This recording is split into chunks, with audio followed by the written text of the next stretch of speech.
Welcome back, everybody.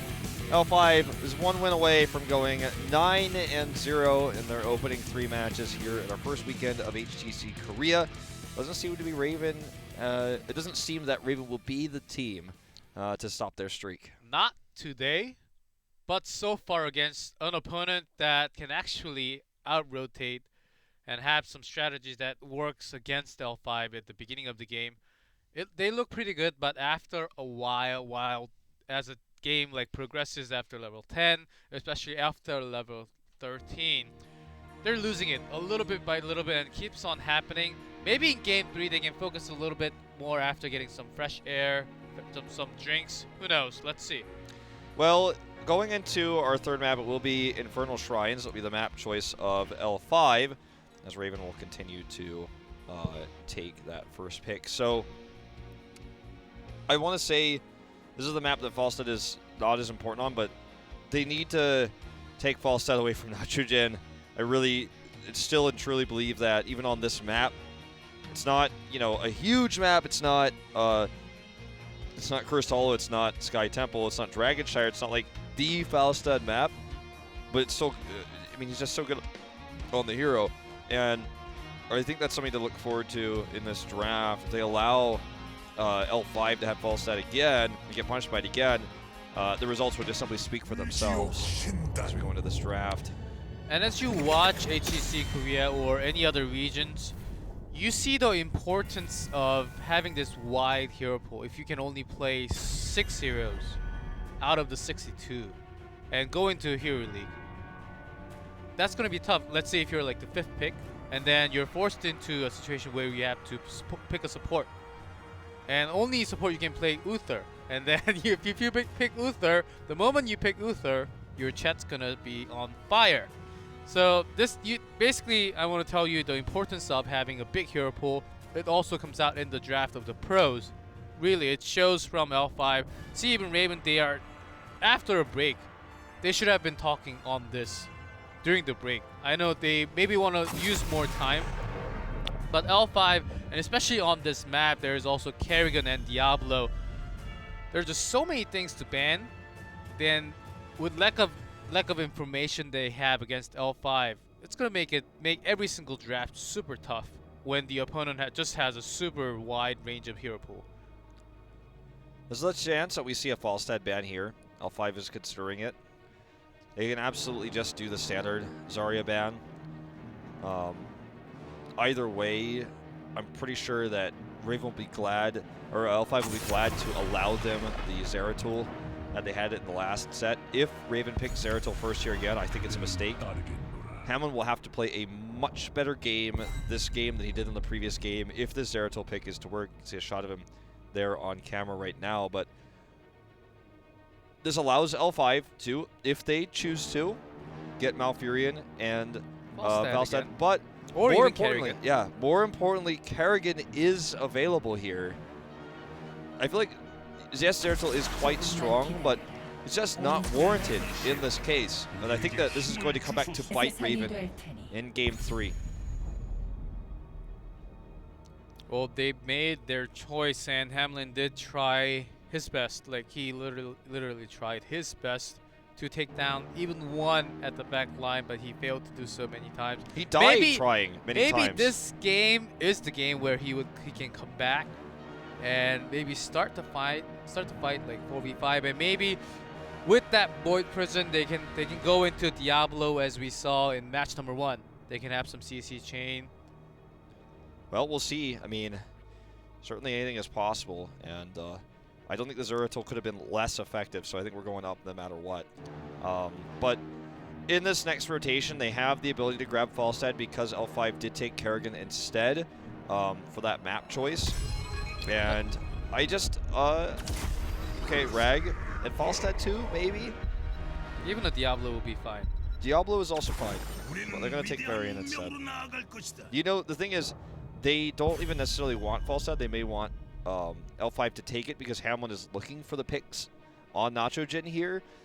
But we'll see if that ends up coming into play.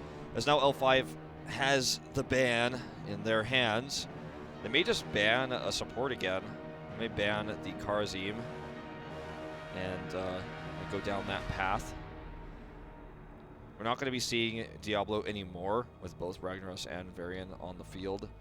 I'm just going to ban Vala potentially here for the damage. A fair choice. They did have surprising the last 2 picks with Vala Rio.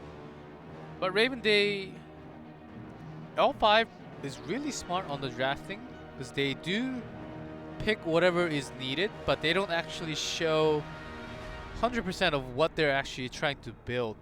And Noblesse has a lot of tanks he can actually play, which forces Raven to just... It's gonna make it so much harder for them to think, pick like this. Is this the right ban or is this the right ban? It's always hard. I think a Tyrael ban or an ETC ban here is pretty solid. The thing is, there's no perfect ban here, and that's because L5 hasn't shown anything in the draft, like you just said. But I think those are the 2 wisest bans. They could also ban. No,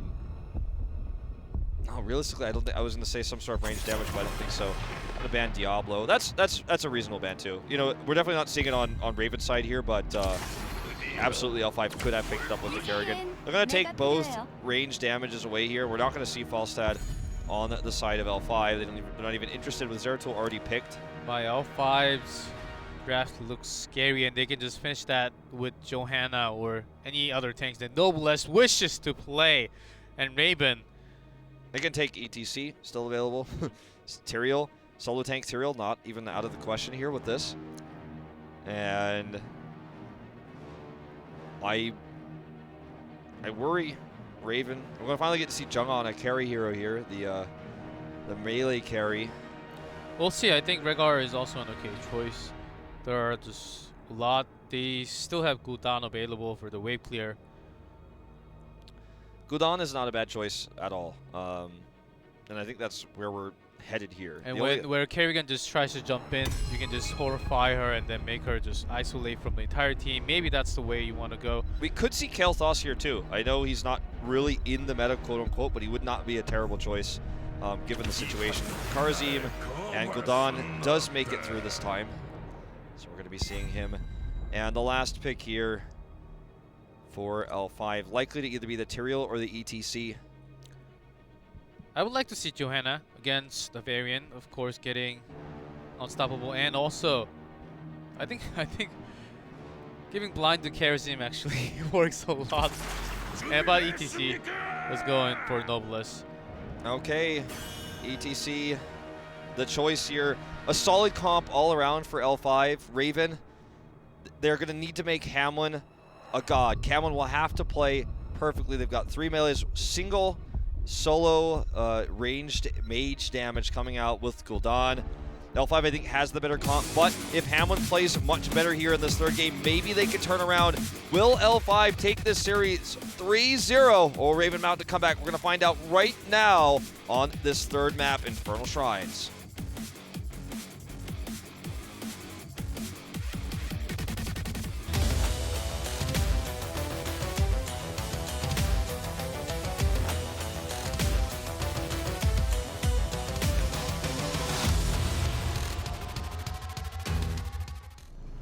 Here we go. In blue, L5, SC on Tychus, Nachogen on Li Ming, Zhonga on Kerrigan, Noblesse on ETC, and Swoy on Malfurion. And their opponent in red, Raven and Joju in Kharazim, Hamlin on Zeratul, Enemax in Gul'dan, Diong on Varian, H82 and Ragnaros. They kept 3 of the same heroes. Yep. And which did not work so perfectly last game. Maybe they can make it work this time, as L5 actually has lots of squishy heroes to say. Yeah. Zeratul can turn all. Okay, that was pretty dangerous. L5, they just have their eyes wide open for that Zeratul. Something I want to point out is Swoy is almost always on Malfurion because, and it's a funny thing, like it's an interaction I've started to realize because L5 ends up being blue for some reason. I always end up calling out his name as I'm thinking about a lot of my, has he played any other heroes of Malfurion? The reason why he ends up with Malfurion every time is because L5 wins every game, so they end up with second pick, and the Malfurion rotation always happens. So like, That's true. what's really interesting is because they never get first pick, except potentially sometimes when they win the coin toss in the opening. He always has to play Malfurion, and that means, which is pretty cool for him, that how good he is on other heroes right now is completely hidden to the other teams. So right now he just looks like a one-trick Malf, but we don't even know how well he's playing Kharazim right now, who's risen quite up, or how well he's playing Rhaegar really, because he's just simply always playing the Malfurion, which is pretty interesting when you look at it. So just a little interaction I want to point out. I can actually look up exactly how many times he's played the hero, but it's quite a few, because the second rotation always goes to the winning team. Look at this Dion coming out from the side. Hamlin is waiting for that moment, but as he notices Noblesse coming up, he has to run for his life, and he actually does stall some time here, not getting caught by Jungha at the moment. Soy has played up until before this best of 5. One Rhaegar and one Kharazim, 4 Malfurions. But today in this series, this is going to be his 3rd Malfurion. So basically those two are the game they won the coin toss? 7 and 2 will be his Malfurion right after today. And I think it could be, I'd have to go back and check the VODs. And Hamlin also, okay, as Jungha already started this massacre on top, Hamlin really is trying his best to get a pick off, so it's just not working against L5 because they're staying together. And even when he goes for Nacho Jin, when he was false stat, Nacho Jin was just so good, just gusting him away whenever he actually think he has a chance to grab him. And that was quick, just by Kerrigan herself. This is essentially just a almost bloodless exchange here, as they just allowed Kerrigan onto the shrine and they didn't contest, which was wise. It looks really annoying right now if you're Raven, because you're like, oh, they just got it for free, but I thought there wasn't much Raven could do, so they took these Impalers instead. They pushed this lane. They got a very slight EXP lead. They blocked the damage of the Immortal slightly by using Rag's trait up in the top lane, so the sword is impervious. They lose a wall, and that's okay. Could have been worse. Dion with the dodge. That was nice. Noblesse is going to eat a lot of damage here. Hamlin does a little bit of damage to Nachogen, unfortunately, though. Not able to get the kill. Targeting Noblesse wouldn't have been good either, because he just has too large of a health pool, so... Yeah, like as you said, I don't think Hamlin's Zeratul does not worth the first pick. It should be 4th or maybe 5th as the last pick, possibly. This is not a reset Zeratul. This is not a rich Zeratul. It's just simply not worth prioritizing this highly. I completely agree. Yep, and L5 just having that first Punisher, but actually Raven did soak up pretty good EXP, so they're not falling behind at all at the moment. And they've been doing this for the entire series. They were not behind close to level 9 or 10, even after 10, but after hitting 12 and 13, as I mentioned before, their teamwork starts to fall apart, starting from the macro, and that's where the power of L5 actually comes out. So it like counteracts in the opposite way towards L5, and Hamlin is almost dead again. Wow. He's lucky that part of the cannon tower that flew off is actually just a doodad and doesn't do damage. Oh, Dion is going to get the lockdown here, though, onto Nacho Jin. That was a weird interaction. Yeah, because Nacho Jin teleported after, because it's a target. Yeah. Target skill, he just went all the way there. Maybe he could have teleported right after. I think it still could have been a kill. I think it would have been either way, but stalled like a few more seconds, it doesn't really matter. And this now they can push all the way to the second wall already. Yeah, they're really pushing the boundaries of what they can do with a small advantage. And this would be terribly risky in any other case, but in this case that they have vision of the bot lane of what L5 is doing, it's not actually that risky. If Soy had actually just blindly rooted, if he had vision of Hamlin there, Hamlin would have died 100%. He's like really playing greedy, just standing there to soak. Cloaked. If he had been seen, he would have been dead. The game is close in terms of EXP. Man, Noblesse actually may get picked here.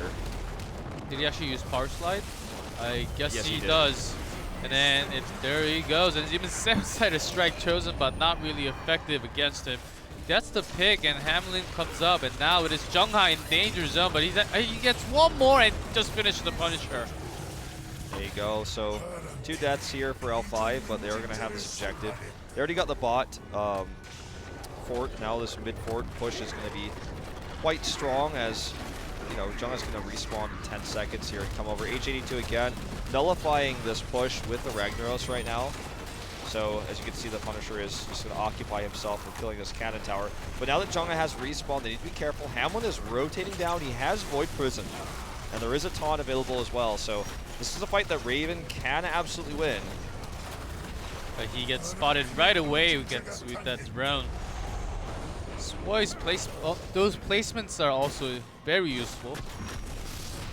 Having those scouting drones, just giving vision, just able to scout Zero Tool just like that, just cancels everything in. Here comes, and they noticed L5 is ready for it and gets smashed, but good 3-man Void Prison go well. Kerrigan is so far away at the moment. Maybe Raven can take this. Tychus blows up the first.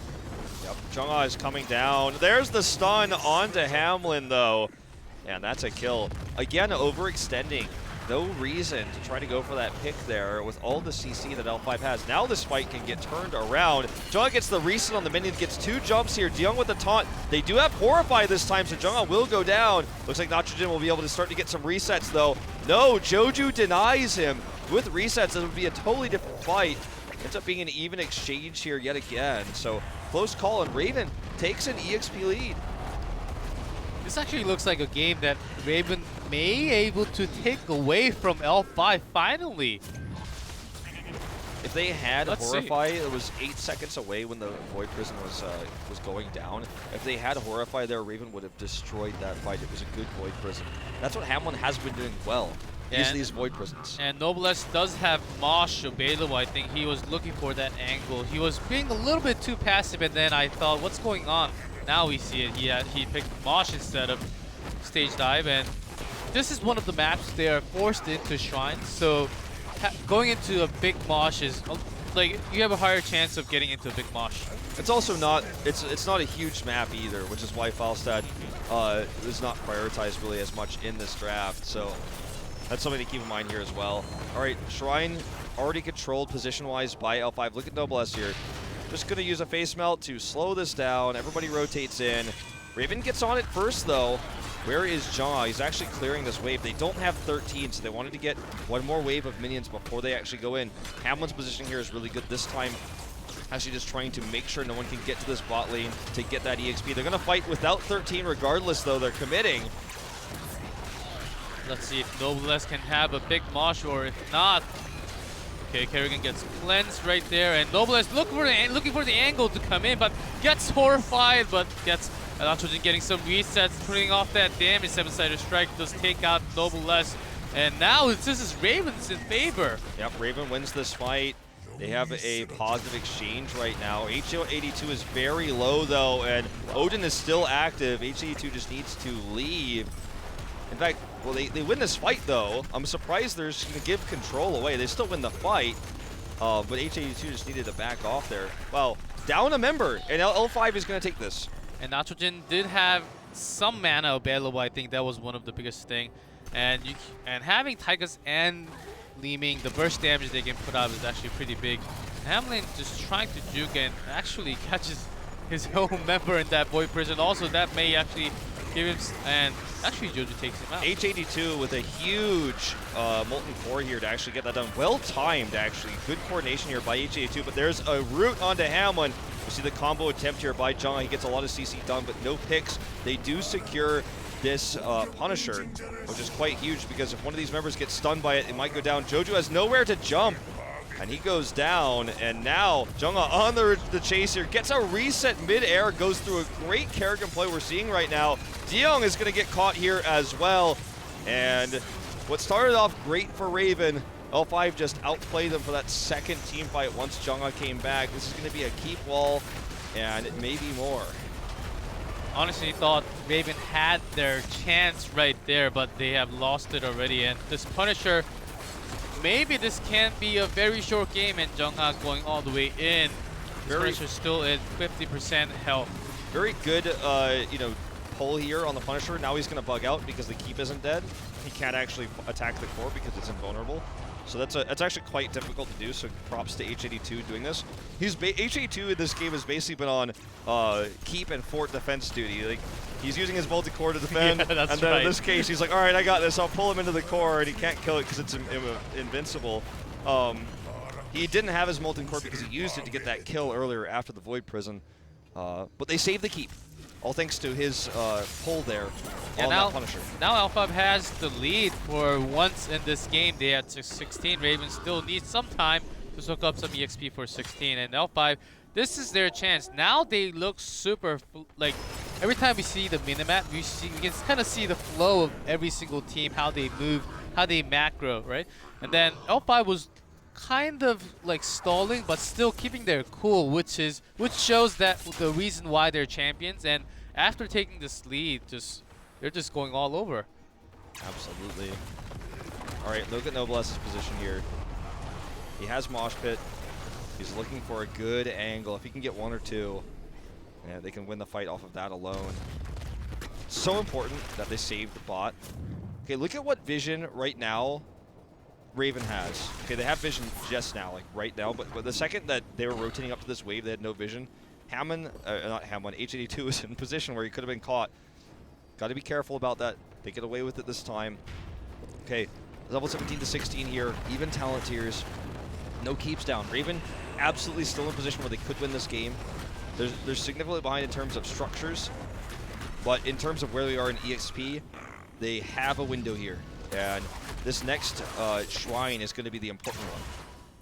Let's see, Hamlin still looking for a pick from the side, and great power slide goes in. DeYoung is already half HP. Seven-sided strike does go off, but Joju barely survives from that. And on to chase to Hamlin. Looks like, oh, he actually managed to pick on Tychus. Nice dodge there as well. He actually make it out. Nope. Good shot by Nitrogen. Gets the reset. So it's going to be a 1-for-1. That Horrify turned the fight around. It was a really good position for L5 before that. Good dodge here on the combo by DeYoung. And he gets rooted, or excuse me, stunned here, unfortunately, though, by that power slide. And this is a perfectly placed route there to keep Gul'dan out. He goes down as well, and Jungha is just popping off. They can just go clear this Shaman cap. Curious what the timer on theirs is. I actually don't know. It should be coming up fairly soon if I'm not mistaken, but the Shrine is free. I said the Shrine is the most important. It's going to lead towards that level 20, and it may even get them a keep. And it is also Arcane Punisher, so going into the Punisher, they can, I don't think they can hit 20, maybe close to 20, but not yet. They can still some time, soak up EXP for now, and then after that time, they can be a little bit more aggressive. H82 is really aggressively soaking right now. It ends up being safe, but they don't have vision. I'm just watching this on the mini-map. He's trying to catch them up in EXP because they're just going to give this Shrine. They know they can't contest it anymore with Jungha being in a good position there with the respawns they had. But they need to get set up a defense. H82 is going to be the guy again. He's going to want to Molten Core here, keep this keep alive as long as possible, try to aggro that Punisher into the invulnerable core. Here he comes. Looks like the Echo Corruption is not complete yet. Yeah, that's actually a really important point. Yeah, because whenever your enemy is coming in, then one of those skills can actually turn the team fight on. It does so much damage if you actually land on so many heroes on the other side. Punisher starts to jump in, doing some damage. Jungha L5 is trying to be safe, just trying to take out this keep. Noblesse takes significant amount of damage, but look at the Punisher's ability on the ground. He has 3 of them hitting the keep, so unfortunately this is not going to be defendable. The keep goes down. This means it's a huge team fight opportunity. Already Hamlin is dead, and they are pushing towards the core again. These arcane abilities on the ground, these spinning fireballs are doing so much damage. DeYoung is caught alone here. Will he get out? The answer is no, and that should be game here. It's going to be a 3-0 win for L5. Nitrogen gets the resets. A desperate Joju 7-sided. It's not enough. They're going to target down the core. They have level 20 now to help them finish it. And L5 with that level 20, it looks like the core is lethal for sure. They're just going slowly, picking off a few more kills before they actually end the game. Even a mosh pit to grab the last snag round. So he does go down at the end, but still that does not matter too much. It looks like the series is going to L5, 9-0 so far in HGC Korea. What a team. What a team. A world champion team 2 times in a row. The first team in the world to ever do so, and now they haven't dropped a single set. Very impressive play from this team today, making it look easy. It looks easy. Raven, good coordination in the early game. I think you hit the nail on the head. They seem to mechanically fall behind and maybe get fatigued as the game goes along. They lose something. They lose sight of the game, it feels like, almost in a way. They need to improve their drafting, I'd say, especially in terms of the Zeratul priority there. Against L5, it's just simply not working, but they continue to try to force it. H82 played a much better game in the game 3, though. He had some risk. He was definitely doing some risky soak in there at the end. He got away with it, but in terms of his molten core usage, he got a kill off of it, and he also protected those forts and keeps for a long time. So good rag player at the end of the day. I think position-wise, he's got to improve. Yeah, that's right. H82 really helped them really secure those buildings and not get the EXP lead go away. But at the end, L5 took the team fight on, and just Nacho Jin just putting off that constant damage from the side. What a great Leeming player. Didn't even have to fall set there in that last game to win it. That's right. Falset just went through the draft, actually. Some really good Odin usage as well in there. So SC showing his Tychus playoff once again. And it just seems like this team has no weaknesses. Like, the times where they lose team fights, I'm like, they're playing greedy, or like, this was a mistake. But overall, they just seem unbeatable, G-Clef. Yep, and DeYoung staying in that front line. He made some mistakes also, and he was the only one who could actually soak up a lot of the damage. So there goes DeYoung, and his variant did not look as strong as it did before. L5 even banned out variant at the very beginning. It looks like they don't need to anymore. Absolutely. When you guys hear that music, by the way, it's because they're doing a hashtag event, as we do in Europe and NA. If you hashtag HGC, your message might get on the Korean stream. On your Facebook. Yeah, do it on Facebook, but you might want to do that in Korean if you want to get featured.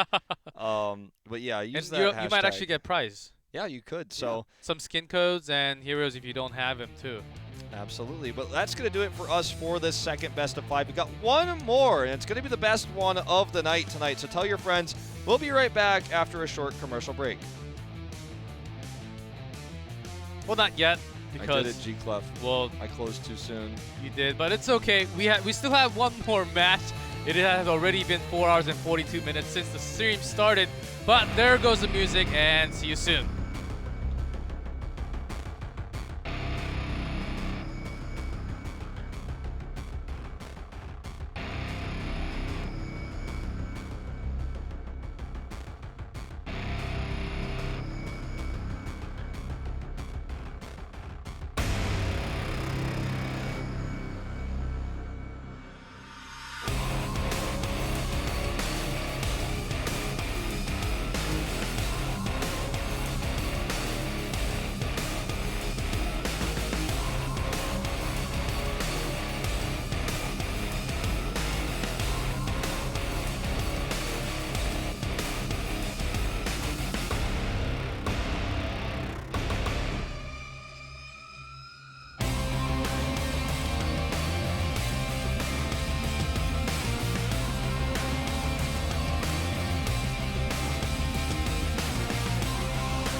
어우, 이게 다 뭐야?